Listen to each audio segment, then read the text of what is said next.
On September 29th or 30th, Jonathan Nanita told a lady friend he needed to pick something up. Nanita then drives to the cemetery where he picked up a tote and put it into the trunk of his car. Can you imagine what was running through that woman's head?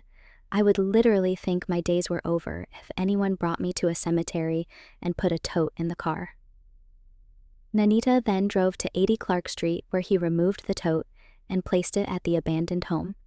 The woman said the tote smelled really bad, and then later she came to the realization that there was probably a body in there. I mean, did you think he went to the cemetery to pick up donuts in a tote that smelled bad? The woman, or one of the friends she told, called police, who decided to canvass the area of Tremont Street in Farmington, where the parties involved lived as of March. And as the police canvassed the area, Nanita came up to them and said, "I didn't do any of this." Nothing says guilty more when you walk up to police, where you supposedly have no clue why they are there, and say, "Hey guys, whatever you find, it wasn't me." When police questioned Nanita, he threw his ex-girlfriend, Carla Garcia, under the bus and told police that she had asked him to get rid of the tote.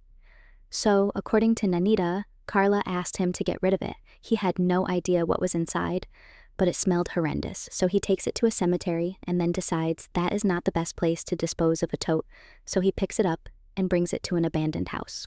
Then, on October 8th, in an interview with police, Nanita told police that he wasn't sure who was in the tote as he moved it around town, but he did know there was a body in there. Police asked if he was sure he did not know who was in the tote, and he replied, "Haven't seen Jacqueline Torres-Garcia in a while." So who is Jacqueline? Jacqueline, who went by the name of Mimi, would be Nanita's girlfriend, Carla Garcia's 11-year-old daughter, who was in the tote and who had been there for almost an entire year in the basement of their home. The smell was so bad that the adults at the home were taking turns staying in hotels. It turns out that police had even been in the residence, shared by Carla Garcia, Jonathan Nanita, and Carla's sister, Jacqueline Garcia, on several occasions when neighbors reported them for screaming, banging, and loud noises coming from their home when the body was right downstairs. Here is a look at newly released body cam footage with obvious signs of nervousness from Carla, her big old belly, and Nanita, who conveniently grabbed one of the other kids to hold as he talked to police.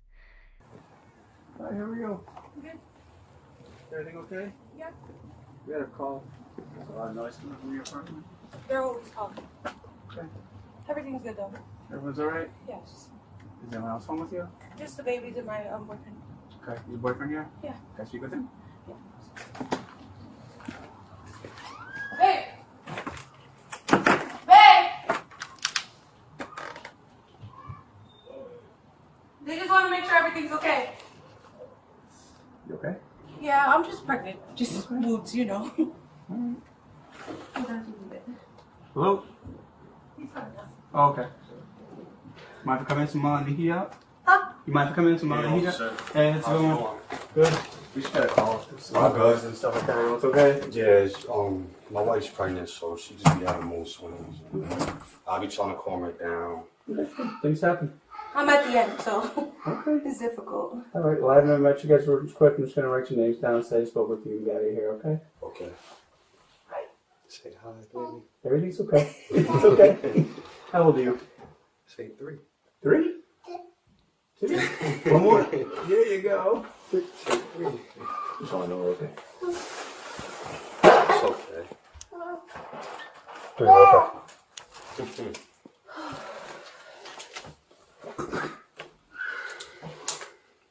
What's your name? Carla. What a K. K. RLA. And Carla, what's your last name? Garcia. And your birthday, Carla. 6196. And sir, what's your name? Jonathan. J-O. Jon is what I mean. Jonatan. And Jonathan, what's your last name? Nanita.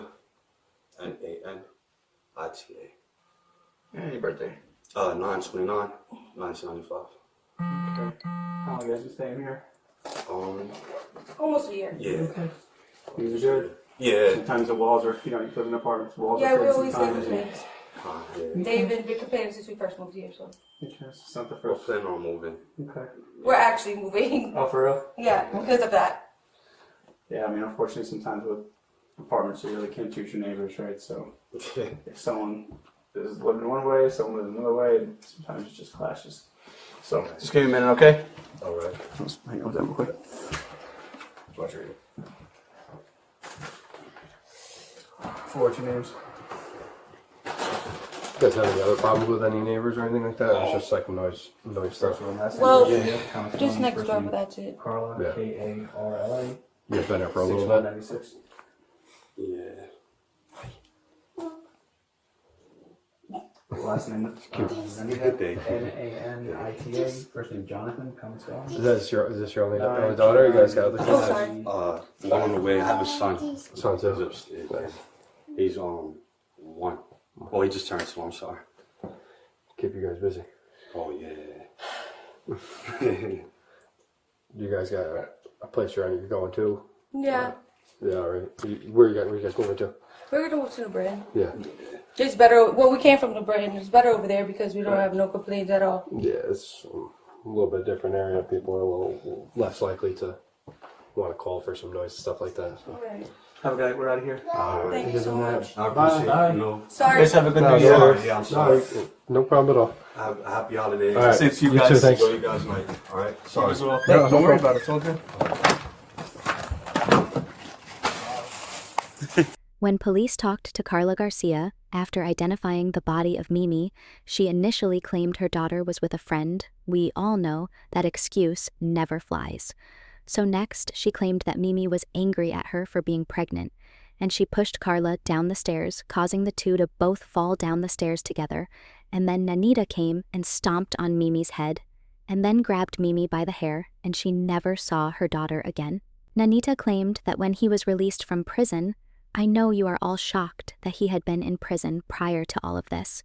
He came home and there was blood all over the place, but Karla told him not to worry about it. So he went to bed, and when he woke up, the blood was all gone. And he just never saw Mimi again. Karla claimed that Nanita was abusive and she was terrified of him, so she was just doing what he wanted. Both Jonathan Nanita and Karla Garcia blamed Mimi's death on each other, but the real cause of death was determined to be malnourishment. Mimi weighed only 27 pounds at 11 years old, which ultimately led to her death, and to pass away like that from starvation is a very slow and painful process. During the investigation, detectives found a photo of Mimi Garcia laying on urine-soaked pee pads with her hands and feet zip-tied that Jacqueline sent to Karla via text to let her know Mimi was no longer alive. They had stopped feeding Mimi 2 weeks prior, on September 19th. Detectives also found that on Karla's phone, she had made notes on her phone to start a podcast to talk about what had happened to Mimi. When confronted, after several attempted lies, the truth came out. There were 3 people who abused this little girl: Karla Garcia, Jonathan Nanita, and Karla's sister, Jacqueline Garcia.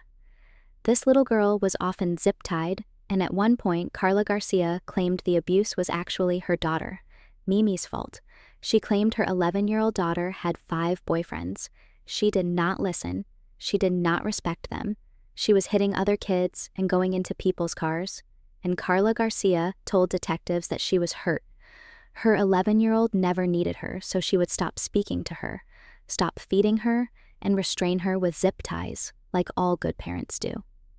Karla Garcia had 6 children, 3 of which were Jonathan's. Mimi was not his.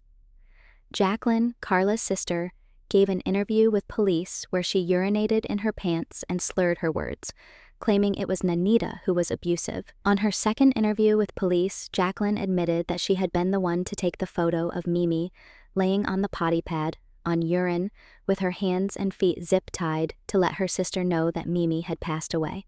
Karla, Jacqueline, and Nanita were all arrested. They had a court appearance this week, where several family members had to be removed from the court for yelling at the defendants, and it was reported that poor Karla was crying. Before she had to come out, they always cry, you guys, and all 3 will be in court on November 14th. Not shockingly, DCYF was involved with this family and had been involved with this family before, and in Mimi's life from the time she was born. Mimi was actually placed with a family member for the first 9 years of her life with her siblings. When Mimi turned 9, it was decided by DCYF and the Guardian that the kids would be safe to be placed back under the care of Carla. On DCYF's last contact with the family in 2025, they decided they needed to do a video conference where Mimi was present. Mimi was no longer alive at that point, so Carla used another child and told DCYF that it was Mimi. Jacqueline Garcia had also been involved with CPS and arrested in 2023 because at 11 months old, Jacqueline brought her daughter into the hospital, reporting an issue with her leg. Doctors noticed that she had multiple bruises and fractures on various body parts, and all in different stages of healing. She was charged with risk of injury to a child and was sentenced to 10 years in jail, suspended after 18 months, and then 5 years of probation. I will keep you updated as we know more about this case, and on November 14th, when the crybaby, the moron, and potty pants appear back in court. Until then, stay safe out there, you guys.